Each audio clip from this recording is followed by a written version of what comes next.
사연을 소개하겠습니다. 남자친구 부모님은 서울에서 나고 자란 곳에 대한 자부심이 어마어마했습니다. 첫 인사를 드리러 갔던 날 남친 엄마가 복잡한 표정으로 물었어요. 내가 듣자 하니 본가가 지방 시골이라고 하던데 맞나요? 네, 그렇긴 한데 아주 시골은 아닙니다. 우리 가족들은 전부 서울 출신이라 시골에서 어떻게 사는지 잘 몰라서 조금은 걱정이 되지 뭐예요. 아, 어떤 부분이 걱정이 된다는 말씀이신지요? 당장 상견례도 그렇고, 만약 결혼식을 하게 되더라도 결혼식 장소도 상의를 많이 해야 하는 부분이잖아요. 남친 엄마가 눈치를 보며 말을 꺼냈어요. 그 부분은 부모님과 잘 상의해 보도록 하겠습니다. 제가 정중하게 대답을 했지만 남친 엄마가 또다시 물었어요. 언젠가 TV에서 보니까 시골 사람들이 다 착한 것만 아니라고 하던데 진짜 그런가요? 예? 그게 무슨 말씀이신지요? 아니 뉴스에서 보니까 터세 그런 게 엄청 심하다는 말을 하길래 궁금해서요. 우리는 시골에 살아본 적이 없어서 전혀 모르거든요. 진짜 그런 거예요? 라며 남친 엄마가 촉각을 곤두세우고 제 행동을 살폈어요. 그 모습에 남친이 무심한 듯 말을 했고요. 엄마, 연주네 집이 지방이긴 해도 막 시골 그런 곳은 아니야. 거기다 연주 부모님은 그쪽에서 나름 잘 사는 편에 속하고. 잘 사는 것도 잘 사는 거 나름이지. 이런 서울이랑 그런 시골 동네랑 어떻게 같을 수가 있겠니? 엄마가 잘 몰라서 그러는데 지방도 잘 사는 사람들은 서울 사람들이랑 비교도 할 수 없을 정도로 잘 살아. 그래봤자 지방이 지방이지. 어디 서울을 따라오기나 하겠어? 그건 그렇긴 한데 그렇다고 우리보다 못 살거나 그렇지도 않다는 말인 거지. 그래봤자 촌동네지. 우리랑 비교가 되겠어? 남친 엄마가 버럭했는데 남친이 양미간을 찌푸리며 대답했어요. 사실 할아버지가 남기신 재산 없었음. 우리도 집불도 없는 거나 마찬가지 아니었나? 넌 그런 얘기는 왜 꺼내고 난리야? 내가 못할 말 있어? 그동안 허구한 날 이사 다닌 거 생각하면 아직도 끔찍하거든. 그렇게 서울에 살 바에는 그냥 지방에서 조용히 사는 게 나을 것 같아. 예전 일이 떠오르는 것인지 남친이 긴 한숨을 토해내고 있었는데요. 사람은 나면 서울로 보내고 말은 나면 제주도로 보내라는 말도 있어. 그런 말이 괜히 있는 줄 알아? 남친 엄마가 날카로운 목소리로 남친을 나무라며 제 눈치를 살폈어요. 남친 엄마가 마치 들으라는 듯이 저를 바라보며 다시 말을 이어갔거든요. 사실 서울 집값이 어마어마하잖아요. 그래서 그런 것뿐이니까 신경 쓰지 마요. 우리 시아버님이 남긴 재산이 꽤 돼서 얼마 전에 집도 하나 장만했고 차도 그랜저로 바꿨어요. 새 차라 옵션도 많고 얼마나 좋은지 모른답니다. 엄마, 차라고 해봤자 그냥 국산차로 하나 바꾼 건데 그게 뭐 대수라고 그래. 어머 얘 좀 봐. 그게 왜 대수가 아니야. 차 가격이 얼마짜리인데 그런 말을 하는 거야. 그리고 이 집만 해도 얼마나 비싼지 알기나 해? 나는 아직도 적응이 좀 안 돼. 사실 얼마 전까지만 해도 돈이 없어서 내내 쩔쩔매고 살았는데 할아버지 돌아가시자마자 집이랑 다 처분해서 좀 살만해진 거잖아? 뭔가 좀 안 맞는 옷을 입고 있는 그런 기분이라고 할까? 아무튼 좀 그래. 남친이 말을 쏟아내고 있었는데 남친 엄마가 남친에게 속삭였어요. 넌 생각이 있는 거니 없는 거니? 예비 며느리 앞에서 그런 얘기는 뭐하러 하고 있어? 아, 그런가? 거기까지는 생각을 못했네. 라며 남친이 저를 보며 어색한 미소를 짓고 있었습니다. 그 뒤 들키지 말아야 할 뭔가를 들킨 모양으로 남친 엄마가 입을 꾹 다문 채 조용해졌습니다. 다음날 남친을 만나서 할아버지에 대해 자세히 물어봤지만 엄마에게 단단히 교육을 받은 모양인지 대답을 회피했어요. 자기야, 할아버님께서 갑자기 돌아가신 거야? 어? 그냥 뭐 얘기하자면 좀 복잡해. 그리고 난 본가 사람들 얘기는 별로 하고 싶지가 않아서 말이야. 알았어. 난 그냥 궁금해서 물어본 것뿐인데 신경 쓰게 했다면 미안해. 남친에게 사과까지 했고 남친도 그 문제를 더 이상 거론하지 않았습니다. 그렇게 시간이 지나 상견례 날이 다가왔고 상견례 장소에 대해 의논을 했는데요. 남친이 얼굴에 미소를 가득 머금은 채 입을 열었습니다. 연주야, 상견례 장소 말이야. 상견례 장소 너네 본가 근처에서 하자고 하시는데 어때? 우리 본가 근처에서? 너도 알다시피 우리 부모님이 서울에서만 계셔서 그런지 시골 구경도 하고 그러고 싶은가 봐. 거기다 그 동네 근처에 골프장도 있어서 겸사겸사 잘 됐다고 하시더라고. 진짜 그래도 될까? 괜히 나중에 말 나오는 거 아니야? 넌 우리 부모님을 뭘로 보고 그래? 절대 그런 분들 아니니까 아무 걱정하지 마. 남친이 큰 소리를 치며 안심시켰습니다. 그렇게 시간이 지나 상견례 날이 다가왔고 부모님과 준비를 하고 약속 장소로 나갔는데요. 이동하던 중 엄마가 제게 물었어요. 상견례는 그냥 서울에서 해도 되는데 불편하게 해드린 거 아닌지 모르겠다. 나도 몇 번이나 말했는데 남친이 괜찮다고 그랬으니까 너무 신경 쓰지 마. 아버님이 골프도 좋아하셔서 겸사겸사 오고 싶다고 했다잖아.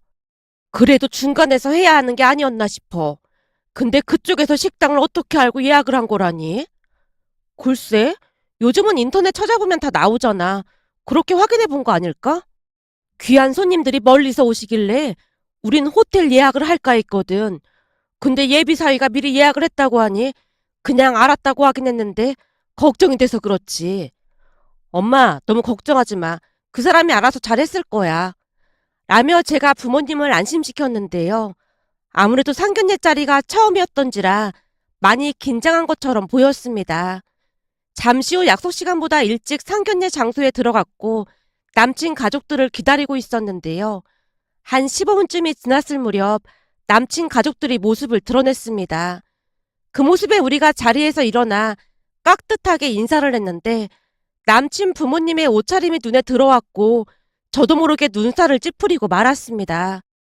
두 분 다 세트로 맞춘 듯한 골프복을 입고 있었거든요. 잠시 복장을 설명하자면 예비 시아버지는 빨간색 골프 바지와 위에는 빳빳하게 옷깃을 세운 흰색 티를 입고 있었고 물론 신발은 골프화를 신은 모습이었어요. 순간 부모님 얼굴에서 오묘함과 궁금증이 같이 번지고 있었다고 해야 할까요? 저도 상견례 자리는 처음이었지만 상견례 날 골프복을 입고 예비 사돈을 맞이하는 일이 맞는 것일까라는 심각한 의문이 들기 시작했습니다. 거기다 남친 가족들이 너무나도 아무렇지도 않은 표정으로 시시덕거리고 있었기에 약간은 경망스러워 보일 지경이었어요. 그 모습에 마음속 깊은 곳에서 창피함이 솟구쳐 오르면서 부모님께 죄송한 마음마저 들었기에 제가 고개를 돌려 부모님을 번갈아 가며 바라보고 있었는데요. 눈이 마주친 부모님이 그저 어색한 미소만 지을 뿐이었습니다. 그 와중에 예비 시아버지가 목과 팔에 걸린 큼지막한 금목걸이와 금팔찌까지 눈에 들어왔는데 참 무겁겠구나라고 속으로 되뇌이고 있었습니다. 복잡한 생각으로 머리가 지끈거려서 제가 양미간을 찌푸린 채 물을 한 모금 마시던 사이 예비 시아버지가 입을 열었습니다. 며느리한테 얘기를 들으셨는지 모르겠지만 우리 가족은 서울에서 나고 자라서 이런 아니 이런 동네가 처음입니다. 그래서 구경도 하고 골프도 칠 겸 겸사겸사 우리가 내려온다고 했습니다. 듣자니 사돈은 내내 여기서 지내셨다고 하던데 서울로 올라오면 얼마나 어지럽고 그러겠습니까? 아닙니다. 저희도 일 때문에 자주 서울 올라가는걸요. 아빠가 웃으며 대꾸를 했지만 들은 척도 하지 않고 예비 시아버지가 다시 말을 이어갔어요. 상견례 자리를 알아보느라 엄청 조사를 해봤더니 워낙 작은 동네라 그런지 이런 레스토랑은 몇 개 있지도 않더라고요. 그렇다고 국밥집에서 상견례를 할 순 없는 노릇이고 해서 이곳으로 예약을 잡았습니다. 여기가 이 동네에서는 그나마 인기가 많은 곳이라면서요. 아, 예. 여기가 꽤 유명하고 그래서 많이들 찾는 것 같더라고요. 근데 내부 디자인도 영 시원찮고 음식이 맛있을런지 모르겠네요. 여기 음식은 아주 훌륭한 편이니까 걱정 안 하셔도 될 겁니다. 여기가 양식 전문점이라고 하는데 시골 분들이 이런 곳에 많이 와보신 것처럼 말씀하시네요. 이 동네에서는 워낙 유명한 곳이라 자주 와서 식사하고 있습니다. 아빠가 최대한 예의를 갖춰 대화를 하고 있었지만 예비 시아버지의 말투에서 지방 사람이라 무시하는 듯한 느낌을 받았습니다. 하지만 곧 기가 막힌 일이 일어나고 말았는데요. 테이블에 세팅이 되어 있는 포크와 나이프 등을 보며 예비 시아버지가 조용히 중얼거렸어요. 아니, 뭔 놈의 포크가 이리도 많아? 그때 우리가 갔던 그 레스토랑은 몇 개 없었잖아. 라고 말하다가는 멈칫하고는 우리 눈치를 보다가 다시 물었습니다. 여기 자주 와봤다고 했는데 그럼 이 포크랑 이런 거 사용법은 아시겠네요? 예? 아, 그게 바깥쪽부터 안쪽 메뉴가 나오는 순서대로 사용하시면 됩니다. 아빠가 정중하게 안내를 하는 모습에 빈정이 상했던 것인지 예비 시아버지가 다시 물었습니다. 그럼 여기 이것도 뭔지 아시는 겁니까? 아, 그 위쪽에 놓여있는 작은 나이프랑 스푼은 디저트용입니다. 확실한 겁니까? 혹시 그냥 아는 척 하는 거 아닙니까? 아마도 확실할 겁니다. 충분히 기분 나쁠 상황이었음에도 아빠 얼굴은 그저 평온해 보일 뿐이었습니다. 그 모습에 더욱 자존심이 상했던 것인지 예비 시아버지가 예비 신랑에게 물었어요. 저 말이 맞는 거냐? 넌 몇 번 먹어봤을 거 아니야? 나도 잘 모르죠. 우리가 잘 살게 된 지 몇 달이나 됐다고 그런 말을 하세요. 니들 데이트할 때 먹어봤을 거 아니야? 그동안 월급 타서 집에 생활비 보태느라 허덕였는데 이런 레스토랑을 어떻게 와봤겠어요? 예비 신랑 입에서 불만이 터져나왔는데요. 순간 예비 시어머니가 남친의 팔을 툭 하고 치며 노려보고 있었고 남친이 시무룩해져 있었습니다. 그 와중에도 부모님은 아무렇지도 않게 냅킨을 무릎 위에 올려놓은 뒤 식사 준비를 했는데요. 예비 시댁 가족들이 곁눈질로 부모님의 행동을 따라하고 있었습니다. 그 와중에 예비 시아버지가 금팔찌를 찬 팔을 계속 공중에 흔들어대며 말했어요. 목걸이도 그렇고 팔찌도 그렇고 습관이 돼서 차고 나왔더니 너무 무거워서 오늘은 좀 불편하긴 하네요. 너무 비싼 걸로 했나? 지금 다시 돌이켜봐도 그 자리에서 왜 그런 말을 했을까 싶은 생각마저 들었는데요. 아마도 레스토랑 식사 예절을 잘 모른다는 것이 들통이 난 것에 대해 창피한 마음이 들어 우회적으로 돈이 많다는 것을 강조하여 만회를 하고자 했던 게 아닌가 싶었습니다. 하지만 역시나 부모님은 상관조차 하지 않았어요. 그저 조용히 식사를 할 뿐이었으니까요. 그런데 잠시 후 더 기가 막힌 일이 일어났습니다. 코스 요리가 하나씩 나오기 시작하면서 종업원들이 기존에 사용했던 포크와 나이프를 수거해 갔는데요. 예비 시아버지가 짜증스레 말했어요.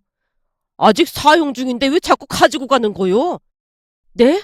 이 포크랑 나이프 사용은 이미 끝나신 거 아닌가요? 라며 어리둥절한 표정으로 바라봤고 예비 신랑이 급히 말렸습니다. 아버지, 그냥 두세요.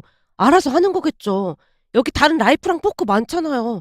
사용법이 다른가 보죠. 라는 말에 예비 시아버지 입이 대빨 나와 있었습니다.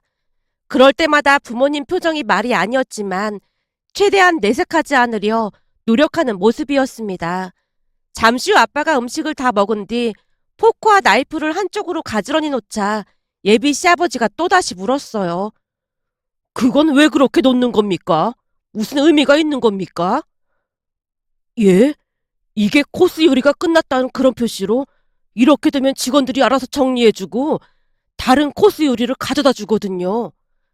아니, 밥 한 끼 먹는데 뭐가 이렇게 복잡한 건지 이럴 줄 알았으면 다른 곳에 예약을 잡는 건데. 얼굴이 울그락불그락해진 채 심기가 많이 불편해 보였습니다. 그 순간 예비 시어머니가 포크와 나이프를 내려놓으며 본격적으로 본색을 드러내기 시작했어요. 시골 총구석이라 그런지 음식이 좀 그렇네요. 이럴 줄 알았으면 서울에서 상견례를 할 걸 그랬나? 두 분은 여기 출신이라 음식 입맛에 잘 맞는가 봅니다. 아주 잘 드시네요. 예? 아, 네. 저는 괜찮은 것 같습니다만. 입맛도 시골에 맞게 적응이 되신 모양이네요. 서울에서는 어마어마한 맛집들이 엄청 많잖아요. 그러다 보니 비교가 돼도 너무 되는 것 같네요. 그런가요? 그동안 자주 와서 음식을 먹어봤지만 오늘따라 스테이크가 더욱 맛있는 것 같은데 제 입맛에만 그런가 보네요. 엄마가 쑥스러운 듯 웃고 있었는데요. 엄마 말은 틀린 말이 아니었습니다.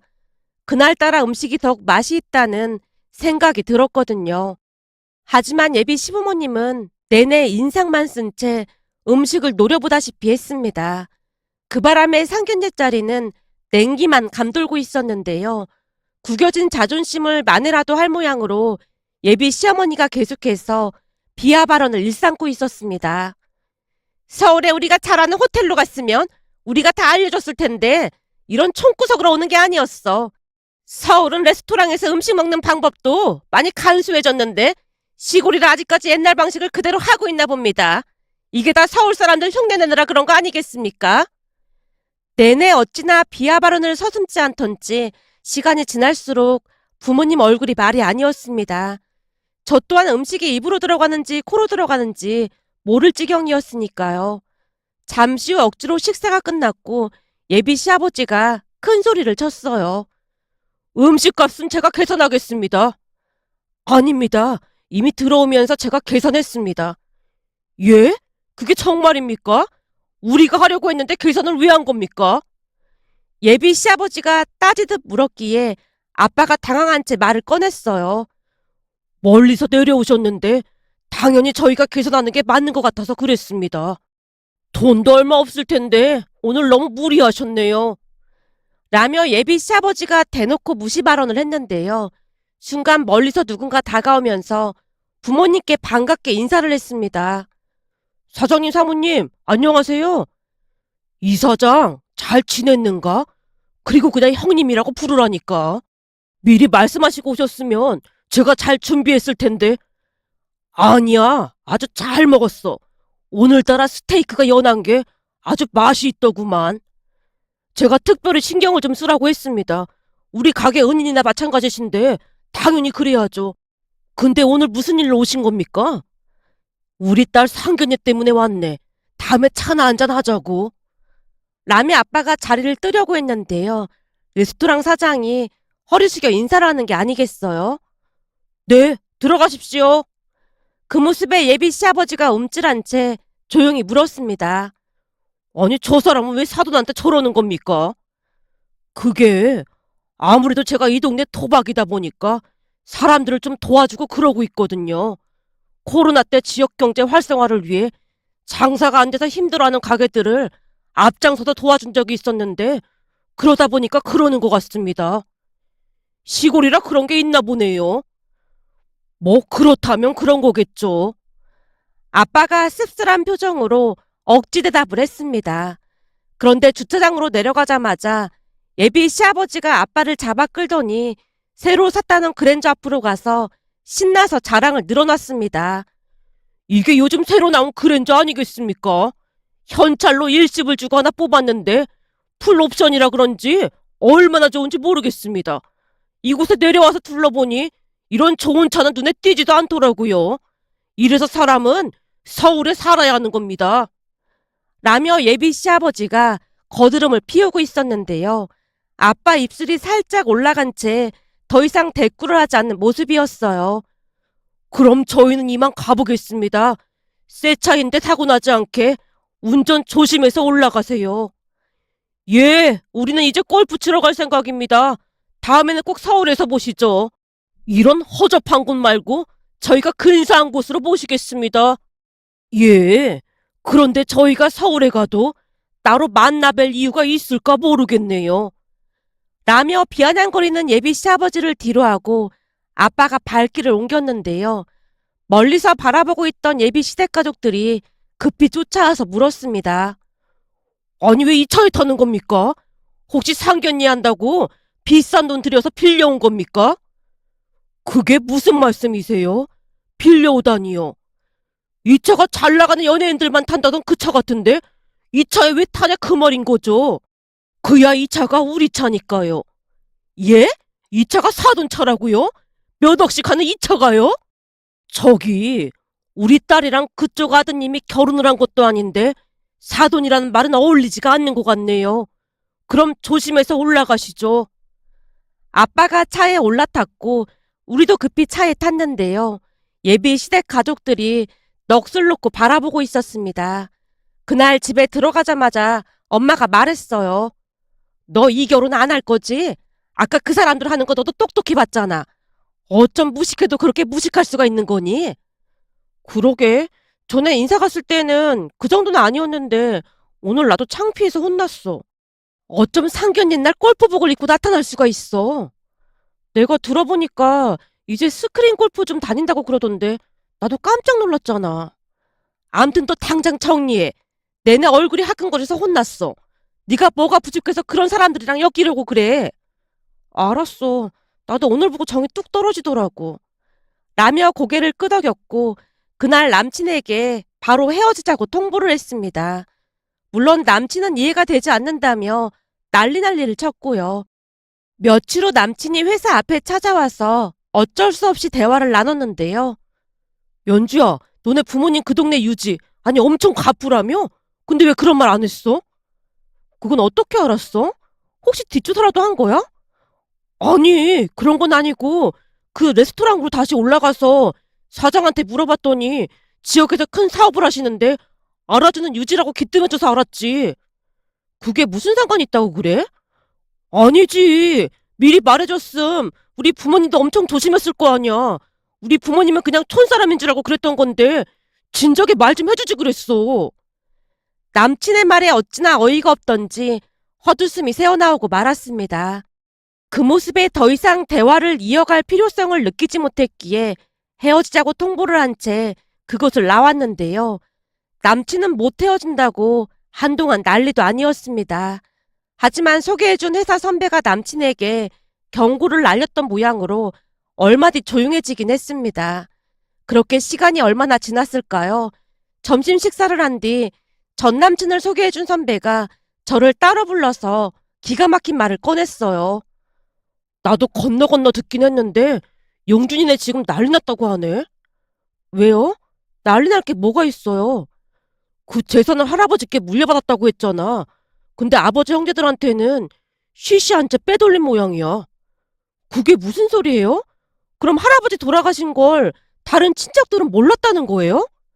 그렇지. 집안이 완전 콩가루 집안이더라고. 가족들이 내내 영 끊고 살다시피 했다는데 그 할아버지랑도 연락을 안 하고 살았던 모양이야. 다만 용준이 아버지가 장남이라 할아버지 재산을 차지할 생각으로 몰래 연락을 하고 있었다나 봐. 근데 이제서야 할아버지가 돌아가신 걸 알고 가족들이 유리분 반환 소송을 하고 난리도 아니란다. 와, 진짜 대단한 가족이네요. 더 웃긴 건 뭔 줄 알아? 용준이네 아버지 형제가 6남매란다. 네? 6남매요? 근데 전부 할아버지랑 연락을 안 하고 살았다고요? 그니까 완전 개차반 집구석이라는 거지. 문제는 그 6남매가 유리분 소송을 하게 되면 당연히 나눠줘야 한다나 봐.